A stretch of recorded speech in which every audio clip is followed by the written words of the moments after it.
Bonjour à toutes et à tous. Laura et moi, nous allons vous présenter notre article qui a pour sujet l'effet des propriétés phonétiques des mots sur l'anticipation du bégaiement et la production de la parole chez les adultes qui bégayent. Nous allons commencer cette présentation par une introduction. Nous vous parlerons ensuite de la méthode, des résultats, de la discussion et nous finirons par une conclusion. L'anticipation du bégaiement est un facteur important dans l'expérience de l'individu. Cependant, les questions autour de cette anticipation sont trop peu étudiées. Voilà pourquoi cette étude tente de répondre à 3 questions. Premièrement, de voir l'impact des propriétés phonétiques sur l'anticipation du bégaiement. Deuxièmement, de comprendre l'association entre l'anticipation du bégaiement et les résultats du bégaiement. Et troisièmement, de déterminer l'impact des propriétés phonétiques sur le bégaiement. Pour répondre à ces 3 objectifs, notre article contient 2 lignes directrices. La première est la réalisation de 2 tâches qui permettent de voir l'anticipation du bégaiement et le bégaiement chez une personne. Et la deuxième est la mise en évidence des phonèmes les plus fréquemment bégayés. Ce dernier point a un intérêt clinique. En effet, il permet de cibler plus facilement la prise en charge. Nous allons à présent développer la méthode. En ce qui concerne les participants, cette étude comprend 20 adultes, dont 3 femmes. L'âge moyen est de 31 ans et tous sont droitiers. De plus, tous ont déclaré de bégayer depuis leur enfance, sauf 2. Notons qu'aucun antécédent de difficulté de parole ou de langage, autre que le bégaiement, n'a été relevé. Pour finir, il est important de souligner que les antécédents neurologiques médicaux pouvant affecter les performances vocales n'étaient pas remarquables pour tous les participants.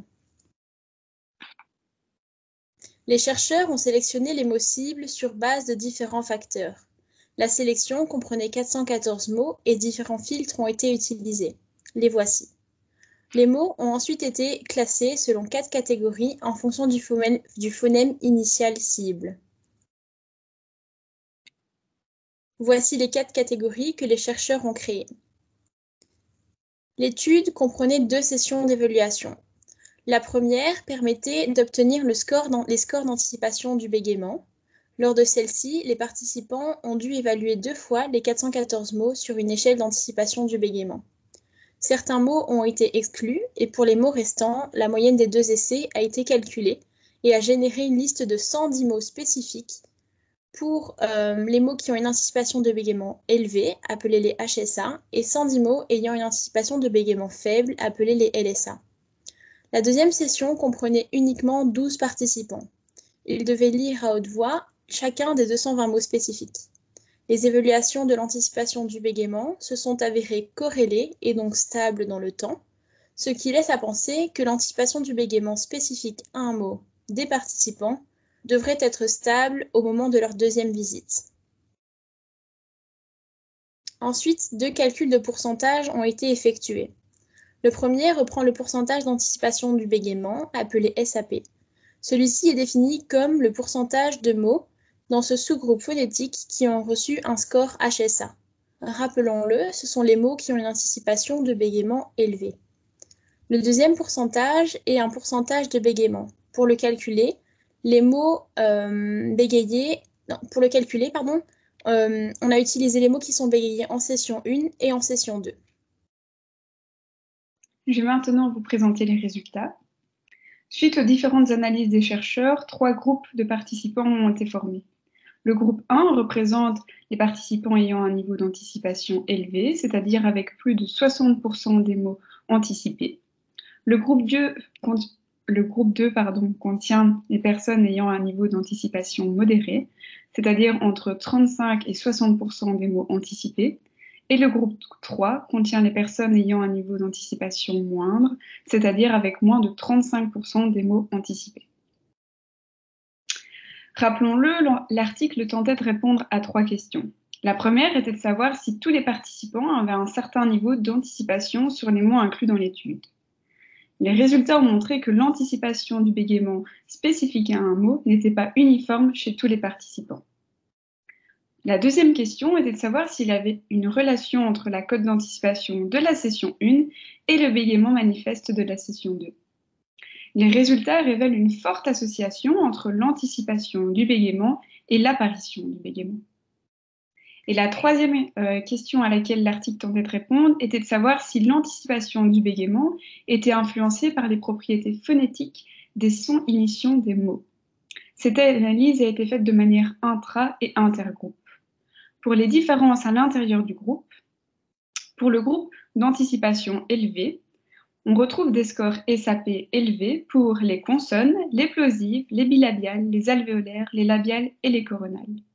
Tandis que pour le groupe d'anticipation faible, donc avec des scores SAP bas, on retrouve des scores SAP bas pour les consonnes, les voyelles, les fricatives, les afflexions, les glottales, les labiales, les coronales et les dorsales. Pour les différences entre les groupes, pour le groupe avec un niveau élevé d'anticipation du bégaiement, on retrouve des scores SAP élevés pour les consonnes, les plosives, les nasales, les bilabiales, les alvéolaires, les labiales et les coronales. Nous allons à présent vous donner notre point de vue critique vis-à-vis de cet article et nous allons procéder à une brève discussion. L'étude a utilisé un ensemble fermé de mots et donc certains patients pourraient donc avoir une forte anticipation sur des mots ou des catégories qui sont non représentés. De plus, le groupe élevé et faible ont obtenu des moyennes d'anticipation différentes.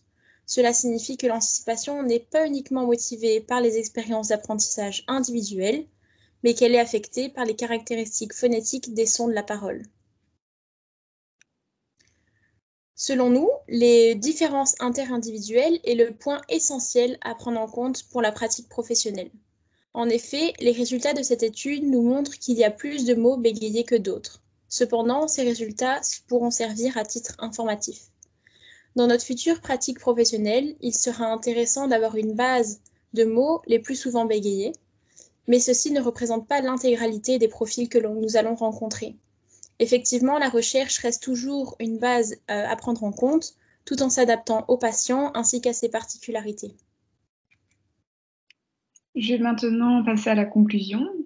Ce qu'il faut retenir absolument de cet article, c'est que premièrement, l'influence de l'anticipation ainsi que les caractéristiques phonétiques inhérentes spécifiques des sons de la parole jouent un rôle important dans le déclenchement de l'anticipation et de l'apparition du bégaiement. Mais aussi que les consonnes, les plosives, les bilabiales, les alvéolaires, les labiales et les coronales sont les plus fréquemment bégayés, et que pour finir, la majorité des mots bégayés étaient très attendus, tandis que tous les mots attendus n'étaient pas bégayés.